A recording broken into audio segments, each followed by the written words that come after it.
السلام علیکم ورحمۃ اللہ وبرکاتہ۔ عزیز طلبہ، اس سے پہلے والے سبق میں اور اب تک جو ہے باب صفات الحروف کے 3 شعر آپ کے سامنے تفصیل سے پیش کیے جا چکے ہیں۔ پہلا شعر تھا صفاتها جہر ورخ مستفل منفتح مصمتۃ والضد قل، یا جو ہے منفتح مصمتۃ والضد قل۔ اسی طرح سے دوسرا شعر تھا محموسها فحثه شخص سکت شدیدها لفظ اجد قط بکت۔ تیسرا شعر تھا وبین رخو والشدید لنعمر وسبع علو خص ضغط قذ حسر۔ یہ 3 شعر جو ہے تفصیل کے ساتھ آپ حضرات کے سامنے پیش کیے جا چکے ہیں۔ اب چوتھا شعر ہے وصاد ضاد طاء ظاء مطبقہ وفر من لب الحروف المذلقہ۔ پہلے ترجمہ اس کا دیکھ لیں۔ اور صاد، ضاد، طا اور ظا حروف مطبقہ ہیں، اور فر من لب حروف مذلقہ ہیں۔ اس شعر کے اندر بالکل واضح ہے کہ مصنف رحمۃ اللہ علیہ نے حروف مطبقہ کو اور حروف مذلقہ کو بیان کیا ہے۔ البتہ حروف مطبقہ کو انفرادی شکل میں بیان کیا ہے، ان کے حروف کو، یعنی صاد، ضاد، طا اور ظا، اور بقیہ اب تک جتنے بھی حروف کو بیان کیا، یعنی جتنے صفات کو بیان کیا گیا ہے، ان کے حروف کو مجموعے کی شکل میں بیان کیا تھا۔ لیکن جو ہے حروف مطبقہ جو 4 ہیں، صاد، ضاد، طا اور ظا، ان کو مجموعے کے ساتھ ذکر نہیں کیا گیا ہے۔ اس کی وجہ یہ ہے کہ یہ 4 حروف ہیں، اور ان 4 حروف کا مجموعہ اگر بنایا جائے تو یہ زبان پر ثقل ہوگا، اور دوسری بات یہ ہے کہ ان کا مجموعہ اگر بنایا جاتا ہے تو وہ کوئی مفید نہیں ہوگا، یعنی معنی دار نہیں ہوگا۔ ایسے بعض لوگوں نے ان 4 حرفوں کا مجموعہ یوں بنایا ہے، جیسے صاد اور طا کو ملا دیا صط، ضاد اور ظا کو ملا دیا اور ضد، اس کا مجموعہ بنایا، لیکن یہ کوئی معنی دار نہیں ہے۔ تو بہرحال ان 4 حرفوں کا مجموعہ اس لیے نہیں ذکر کیا گیا ہے، نہیں بنایا گیا ہے کہ اس کا مجموعہ جو ہے کوئی مفید معنی نہیں ہوگا، معنی اس سے کوئی حاصل نہیں ہوتا ہے۔ آپ کو معلوم ہونا چاہیے کہ جتنے بھی مجموعے صفات کے ذکر کیے گئے ہیں، صفات کے مجموعے کے اندر کچھ نہ کچھ نصیحت ہے، اور اس کے اندر جو ہے ایک تو پڑھنے والوں کے لیے نصیحت ہے، اور دوسری یہ کہ مجموعے کی شکل میں ان حروف کو بیان کرنے سے ان حروف کے یاد کرنے میں آسانی ہو جاتی ہے۔ تو بہرحال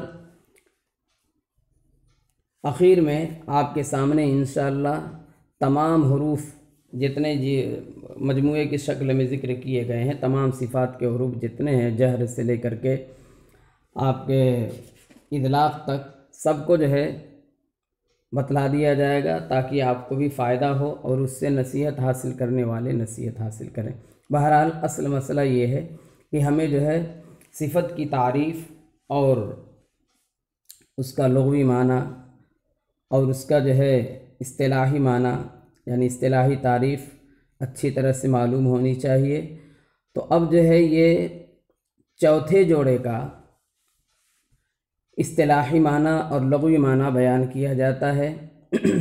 منفتح کا جو ہے یعنی پہلے شعر کے اندر مصنف نے بیان کیا تھا جہر و رخو مستفل، ان تین کے جوڑے جو ہے آپ کے سامنے بیان کیے جا چکے۔ اب منفتح کا جوڑا جو ہے اطباق کی صورت میں بیان کیا جا رہا ہے، حروف مطبقہ۔ تو بہرحال اطباق کا لغوی معنی ہے ڈھانپنا، چپکنا، ملصق ہونا، یہ سب جو ہے لغوی معنی ہے۔ چپک جانا یا ملصق ہو جانا، ڈھانپ لینا، ڈھانپنا، یہ جو ہے اس کا لغوی معنی ہے۔ میں نے آپ کو شروع میں ہی بتلایا تھا کہ مصنف رحمۃ اللہ علیہ نے ان کے لغوی معنی سے ان کی تعریفات کے ظاہر ہونے کی وجہ سے، واضح ہونے کی وجہ سے الگ سے جو ہے ان کی تعریفات نہیں کی ہیں، لیکن ہمیں جو ہے اس کی وضاحت مطلوب ہے، اس وجہ سے ہم ان تمام صفات کی جو ہے لغوی اور اصطلاحی دونوں تعریف کرتے ہیں۔ تو بہرحال اطباق کا لغوی معنی ہوا ڈھانپنا، ملصق ہونا، چپکنا۔ اب جو ہے اصطلاحی تعریف اس کی یہ ہوگی کہ حروف کے ادا کرتے وقت، یعنی وہ حروف جن میں صفت اطباق پائی جاتی ہے، اور وہ چار ہیں صاد، ضاد اور طا۔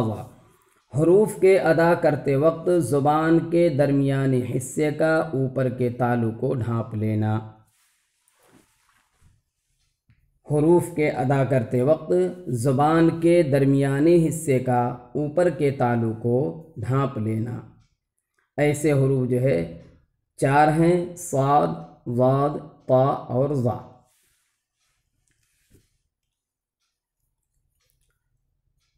اب یہ جو ہے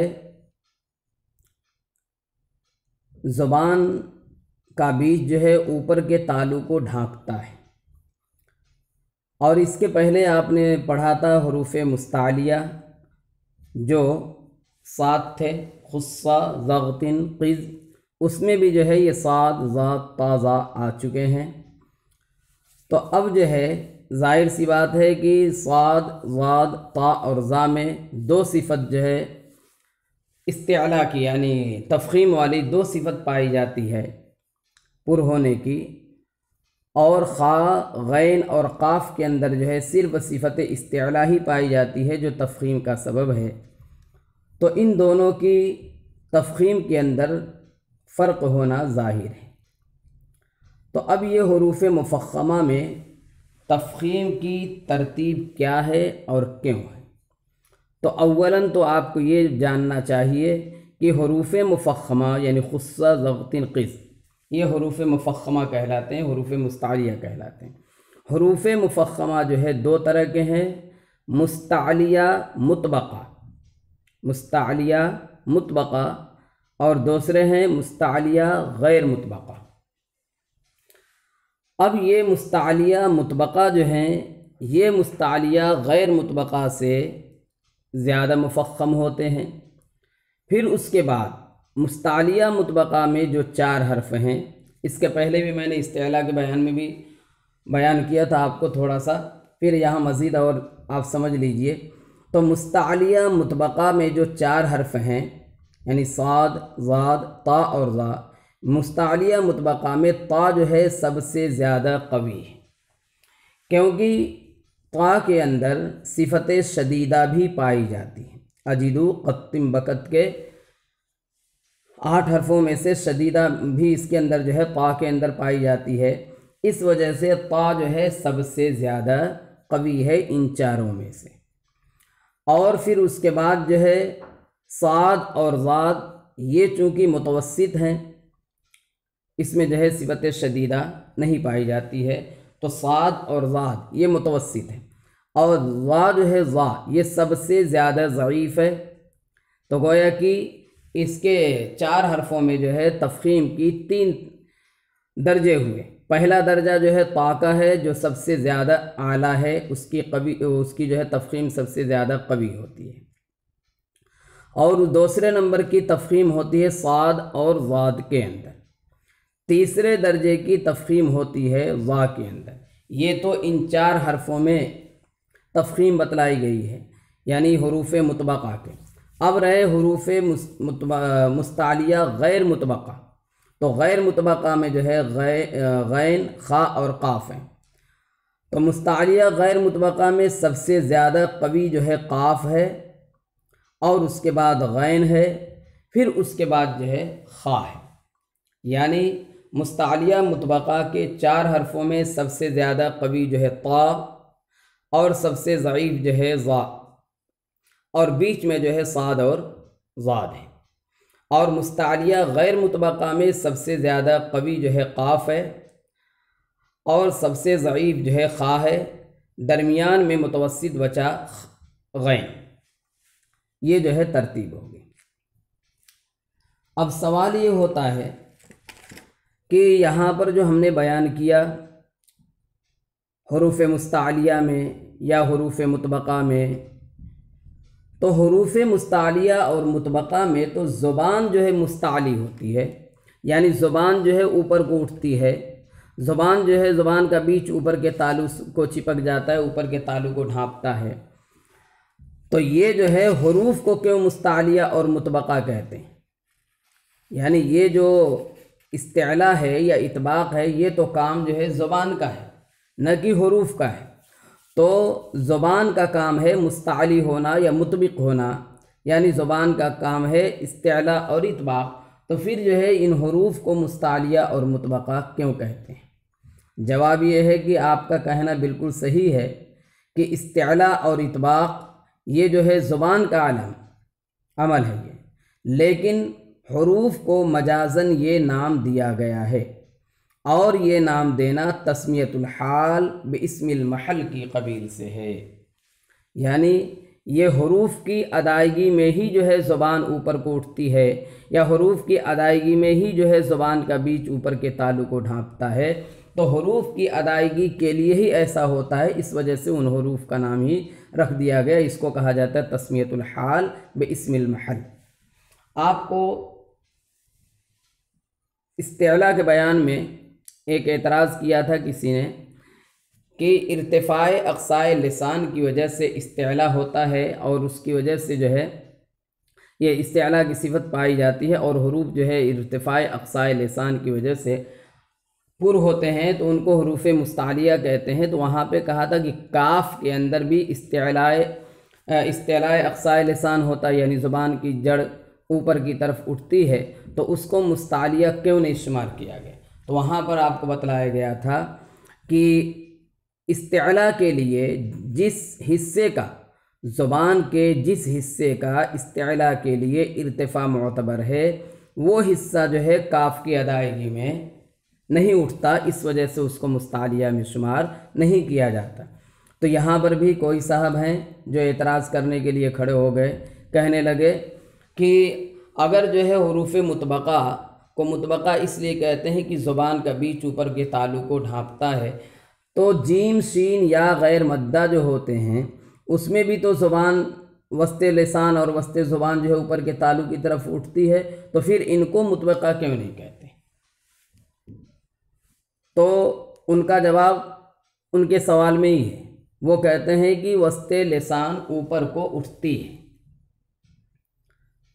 اور ہم نے جو ہے اطباق کی تعریف کی ہے کہ حروف کی ادائیگی میں زبان کا بیچ اوپر کے تالو کو ڈھانپ لے گئے۔ تو ایک ہے زبان کا اٹھنا اور ایک ہے زبان کا تالو کو ڈھانکنا، تو دونوں میں فرق ہے۔ تو جیم شین یا غیر مدہ کے اندر وسط زبان کا اوپر کے تالو میں لگنا ہوتا ہے، اور جو حروف مطبقہ بتلائے گئے صاد، ضاد، طا، ظا، ان کی ادائیگی میں زبان کا بیچ جو ہے اوپر کے تالو کو ڈھانپتا ہے۔ تو آپ ان کو یہ جواب دیں گے، یہ ان کا جواب دیا جائے گا کہ ایک ہے وسط زبان کا اوپر کے تالو میں لگنا، اور ایک ہے وسط زبان کا تالو کو ڈھانکنا۔ اطباق کے اندر جو ہے ڈھانکنا پایا جاتا ہے، اور یہی معتبر ہے اطباق کے لیے۔ اور حروف شجریہ جو ہیں جیم شین یا غیر مدہ کے اندر، یہ حروف کی ادائیگی میں، ان حروف کی ادائیگی میں زبان کا بیچ اوپر کے تالو کو اٹھتا ہے، اوپر کے تالو سے لگتا ہے، زبان کا بیچ جو اوپر کے تالو کو ڈھانپتا نہیں ہے۔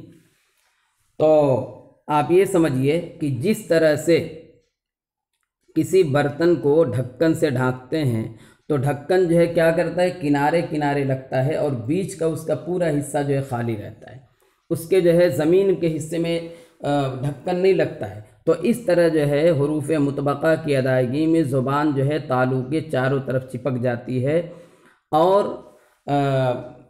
اس کے برعکس زبان کا بیچ اوپر کے تالو کو لگتا ہے، تو وہ جو ہے لگنا الگ چیز ہے اور ڈھانپنا الگ چیز ہے۔ اس وجہ سے جیم، شین یا غیر مدہ کو حروف مطبقہ میں شمار نہیں کیا جا سکتا۔ چلیے بہرحال اب اذلاق کی تعریف کرتے ہیں۔ اذلاق کا لغوی معنی ہے کنارہ۔ اذلاق کا دوسرا معنی ہے پھسلنا۔ اذلاق کا ایک معنی ہے زبان کا پھسلنا، زلق اللسان، یعنی کنارہ پھسلنا اور زبان کا پھسلنا، یہ جو ہے کیا کہتے ہیں، اذلاق کے لغوی معنی ہے۔ اصطلاحی تعریف ہے حروف کا اپنے مخرج یعنی زبان اور ہونٹ کے کنارے سے بہت سہولت کے ساتھ جلدی سے ادا ہونا، جیسے پھسلنے کی جگہ سے کوئی چیز بآسانی پھسل جاتی ہے۔ مختصراً یہ کہ حروف اذلاق کو ادا کرتے وقت، حروف اذلاق کو ادا کرتے وقت جماؤ نہ پایا جائے، بلکہ حروف اذلاق اپنے مخرج سے بہت آسانی اور سہولت کے ساتھ جلدی سے ادا ہو جائیں۔ یہ ہے اذلاق کا خلاصہ۔ تو کہیں گے اذلاق کی تعریف میں حروف کا اپنے مخرج سے سہولت اور آسانی کے ساتھ ادا ہونا۔ اب اس کی تفصیل کرتے ہوئے آپ کہیں گے کہ زبان اور ہونٹ کے کنارے سے اس طرح سے ادا ہو جانا جیسے پھسلنے کی جگہ سے کوئی چیز بآسانی پھسل جاتی ہے۔ ایسے حروف جو ہے 6 ہیں، جن کا مجموعہ آپ کے سامنے جو ہے نظر آ رہا ہے، دیکھیے۔ وفر من لب الحروف المزلقہ میں جو لال کلر ہے، فر من لب، یعنی 6 حرف ہیں، فر من لب، یہ 6 حرف جو ہے حروف مزلقہ کہلاتے ہیں۔ تو زلق کے معنی پھسلنا، چونکہ یہ حروف اپنے اپنے مخرجوں سے بسہولت ادا ہو جاتے ہیں، اس وجہ سے ان کو جو ہے حروف مزلقہ کہا جاتا ہے۔ تو یہاں پر بھی وہ آپ اعتراض کر سکتے ہیں جو استعلاء اور اطباق کے اندر، کہ حروف کی ادائیگی جو ہے اپنے اپنے مخرجوں سے آسانی کے ساتھ ہوتی ہے، اور گویا کہ یہ حروف جو ہے پھسلتے ہیں، اس وجہ سے ان کو کیا کہا جاتا ہے، مزلقہ۔ جیسے پھسلنے کی جگہ سے کوئی چیز پھسلتی ہے، اسی طرح سے یہ حروف جو اپنے مخرج سے پھسل کر کے ادا ہو جاتے ہیں، آسانی اور سہولت سے ادا ہو جاتے ہیں، اس وجہ سے ان کو مزلقہ کہا جاتا ہے۔ بہرحال جیسے ماقبل میں آپ نے اعتراض دیکھا، حروف مستعلیہ کو 7 کی بجائے 8 بنانے میں بعض لوگوں نے کہا کہ کاف کو شامل کرنا چاہیے۔ اسی طرح حروف مطبقہ میں جو ہے 4 حرفوں کو بیان کیا گیا تو جیم، شین یا غیر مدہ کو شامل کرنا چاہیے، اس طرح کی بات کہی گئی تھی۔ تو یہاں پہ جو آپ نے تعریف سنا اس کی حروف مزلقہ کی صفت اذلاق کی، اذلاق کی تعریف میں آپ کو کہا گیا ہے کہ حروف کا اپنے مخرج سے یعنی کنارے سے، زبان کے کنارے سے یا ہونٹ کے کنارے سے آسانی اور سہولت کے ساتھ ادا ہونا، یہ جو ہے کیا کہتے ہیں، اس وجہ سے ان کو مزلقہ کہتے ہیں۔ تو اب جو ہے ایک معترض نے اعتراض کر دیا کہ اور بھی بہت سے حروف ایسے ہیں جو زبان کے کنارے سے ادا ہوتے ہیں، جیسے طا دال تا، ثا دال ظا، صاد زا سین، یہ سب بھی جو زبان کے کنارے سے یعنی زبان کی نوک سے ادا ہوتے ہیں، پھر انہیں مزلقہ کیوں نہیں کہتے؟ تو ان کو کہا جائے گا کہ محترم آپ یہ سمجھیے پہلے کہ مزلقہ ہونے کے لیے 2 شرطیں ہیں۔ اذلاق سے متصف ہونے کے لیے کسی حرف کے 2 شرطیں ہیں۔ ایک شرط ہے مخرج کی باریکی یعنی کنارے سے ادا ہونا، اور ایک ہے سرعت ادائیگی یعنی جلدی ادا ہونا۔ تو ان تمام حرفوں میں جو آپ نے پیش کیے ہیں، طا دال تا، ثا دال ظا، صاد زا سین، یہ جو 9 حروف آپ نے پیش کیے ہیں، ان تمام حرفوں میں ایک ہی جز پایا جاتا ہے، یعنی زبان کی دھار اور زبان کا کنارہ، لیکن ادائیگی میں سرعت نہیں ہوتی، اس وجہ سے ان کو مزلقہ نہیں کہا جا سکتا۔ بہرحال تو آپ یہ سمجھیے کہ استعلا کے لیے ارتفاع اقصائے لسان معتبر ہے اور وہ کاف میں نہیں پایا جاتا، اس وجہ سے اس کو مستعلیہ میں شمار نہیں کرتے۔ اسی طرح سے اطباق کے لیے ضروری ہے کہ زبان کا بیچ اوپر کے تالو کو ڈھانپ لیوے، اور یہ چیز جو ہے جیم شین یا غیر مدہ کے اندر نہیں پائی جاتی، اس وجہ سے انہیں مطبقہ میں شمار نہیں کیا گیا۔ اور اسی طرح سے جو ہے اطلاق سے متصف ہونے کے لیے ضروری ہے کہ مخرج کی باریکی کے ساتھ ساتھ جو ہے سرعت ادائیگی پائی جائے، اور جو ہے یہ ان حرفوں میں یعنی طا دال تا، ثا ذال ظا، صاد زا سین کے اندر نہیں پائی جاتی، اس وجہ سے ان کو مطلقہ شمار نہیں کیا جاتا۔ بہرحال اب یہاں پر جو ہے پہنچ کر کے ہمارا آدھا بیان یعنی صفات متضادہ جو ہے باب الصفات سے صفات متضادہ ختم ہو گئی ہیں۔ انشاءاللہ کل کے سبق میں ان تمام صفات متضادہ کے خواص اور اسی طرح سے صفات متضادہ کا جو بیان کیا ہے مصنف نے، جس ترتیب سے یا جس کتاب میں بھی اس ترتیب سے بیان کیا جاتا ہے، اس ترتیب کی خوبی کیا ہے یہ آپ کو ظاہر کیا جائے گا۔ اسی طرح سے تمام یہ 10 صفات جو ذکر کی گئیں، ان تمام صفات کا جو ہے خاصہ ذکر کیا جائے گا، اور ایسے ہی تمام صفات کے جو حروف مجموعے کے شکل میں بیان کیے گئے تھے، ان تمام مجموعے کا ترجمہ کیا جائے گا، اور اس میں جو نصیحت پذیری ہے وہ بیان کی جائے گی۔ السلام علیکم ورحمۃ اللہ وبرکاتہ۔